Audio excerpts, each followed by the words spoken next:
if Jordan had picked to assemble a super team, you damn right he would have won about 10 titles, if not more. That's absolutely true.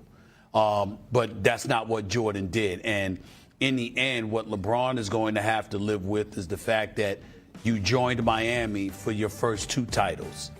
You went back to Cleveland, but there was Kyrie Irving, and the team was compelled to acquire Kevin Love, which obviously helped you.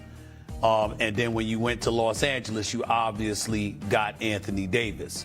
And so people are going to look at that and judge him accordingly, as opposed to somebody that stayed with one team, built it, won there first, last, and always.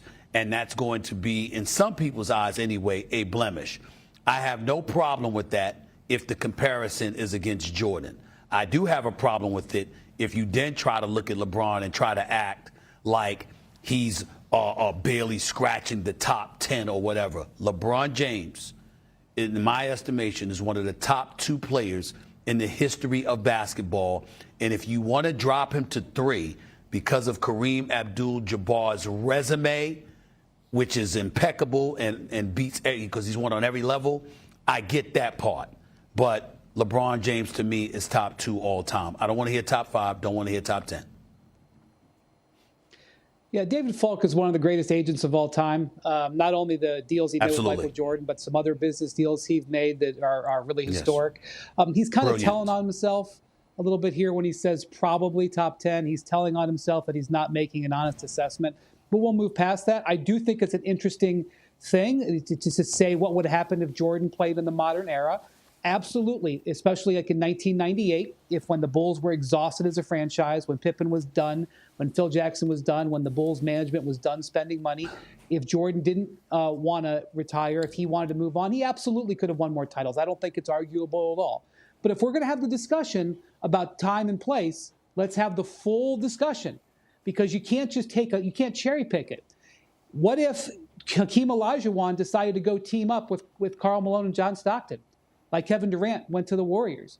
What if after winning 1 title with Jordan at age 25, which is when Scottie Pippen, the same age as Kyrie Irving, what if Scottie Pippen wanted to trade to the New York Knicks? Because that's what happened with Kyrie Irving. Kyrie Irving at age 25, after 1 title, forced his way out of Cleveland. What if Jordan was playing against a team like LeBron did when he had to go up against the super team that was formed in Boston with Garnett and Ray Allen and Paul Pierce? Sure, Jordan, if he wanted to cherry pick, absolutely could have done so. No question he could have won more titles. No doubt about that. But you can't look at it without looking at what was else happening in the league, what was going on around LeBron. And obviously LeBron is going to pay a price for going to Miami. People will always feel a certain way about that. But again, if you want to look at the full 360 degrees, if you want to say Kareem is up there, that's totally fine. You can make your case for Kareem. I'm not going to fight that.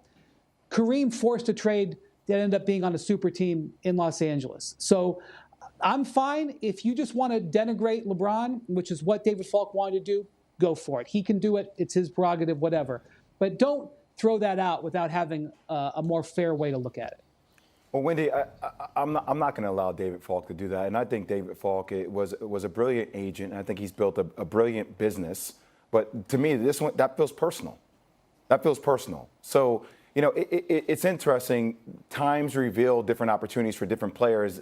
And LeBron James was very fortunate with the time that he played in that Michael Jordan opened these doors, because Michael Jordan was a free agent twice in his career, right? These were longer-term deals that these guys had back then. And then Michael decided to sign a series of 1-year deals, right? But also, when you look back on it, Michael Jordan had one of the greatest coaches of all time in Phil Jackson. He had a great front office that helped him in drafting Scottie Pippen and other players that helped him win championships.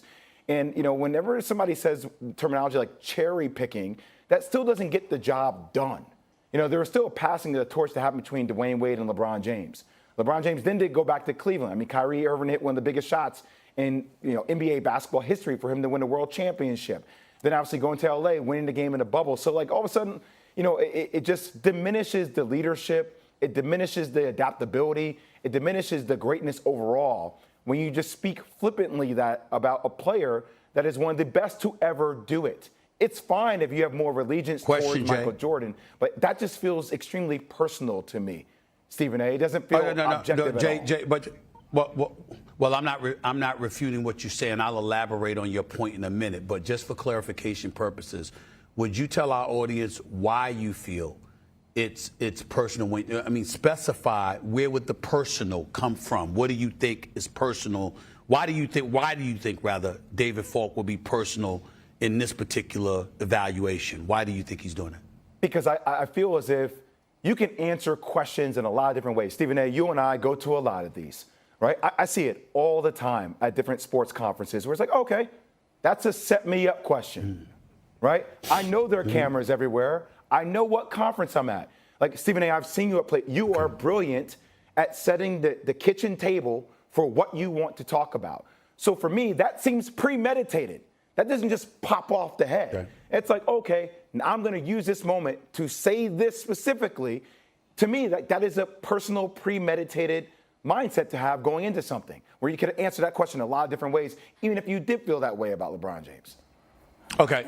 The reason why I was asking that question, you didn't go where I'm going to go, but I'm going to go here anyway because I think I'm on with the perfect cast, meaning you and Wendy, to elaborate more extensively on what I'm about to bring up.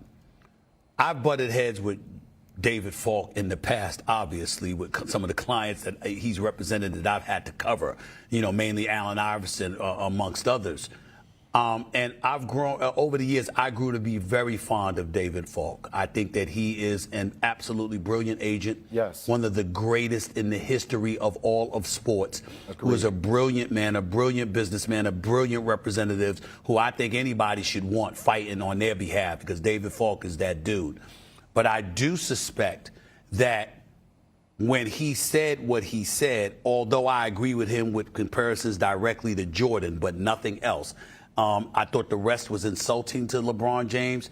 I do get the sense that because of Rich Paul's ascension, there's a lot of animus out there because you have old guard agents, old school agents who did things a certain way, cultivated relationships, et cetera, that look at this guy, Rich Paul, and they identify, obviously, him with LeBron James for obvious reasons. And because of that, the critical eye intensifies. And sometimes it's not really about LeBron. It's about Rich, which I think is unfortunate. And listen, I'm a brother unapologetically. I got nothing but I root for African-American agents all the time because we know there's an abundance of agents out there that are doing their thing, the Bartlesteins of the world and Wexlers and others who are absolutely fantastic. But I make sure to give love to Bill Duffy. I make sure to give love to Aaron and Eric Goodwin. All right. I make sure to give love to the Rich Pauls of the world because I think it's important to see brothers in those positions being recognized for the great work that they do. And Rich Paul ain't somebody that's riding LeBron James' coattails. Rich Paul goes out there and puts in that work. He negotiates. He sits up there and he cultivates relationships. He has knowledge about the league and what's going on and what's in the best interest of his client.